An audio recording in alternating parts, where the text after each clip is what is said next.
Chapter 5 The Terrible Tractors. As the sun rose the next morning, Buggies and Boons and Bean were still digging.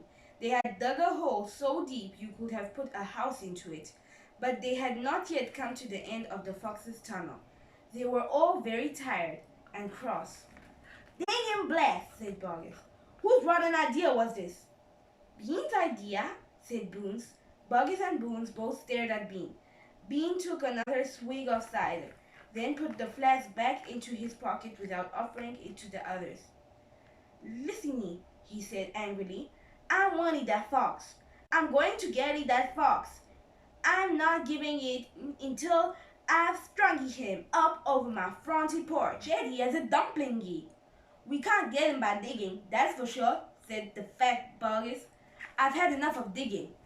Bones, the little pot-bellied dwarf, looked up at Bean and said, "Have you got any more stupid ideas, then?" "What?" said Bean. "I can't hear you." Bean never took a bath. He never even washed. As a result, his ear holes were clogged with all kinds of mucks and wax and bits of chewing gum and dead flies and stuff like that. This made him deaf. "Speak louder," he said to Bones, and Boone shouted back, "Got any more stupid ideas?" Bean rubbed the back of his neck with a dirty finger. He had a boil coming there, and it itched. What we need in this job," he said, "is machines. Mechanical shovels. We'll have him out in 5 minutes with mechanical shovels." This was a pretty good idea, and the other two had to admit it.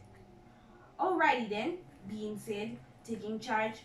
"Buggy, you stay here and see the fox doesn't escape. Bones and I will go to fetch our machineries.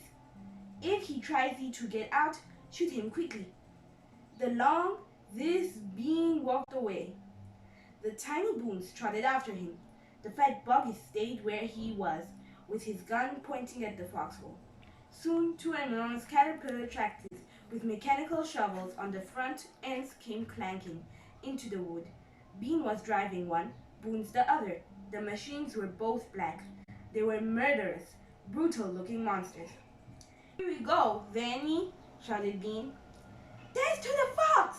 shouted Boons. The machines went to work, biting huge mouthfuls of soil out of the hill.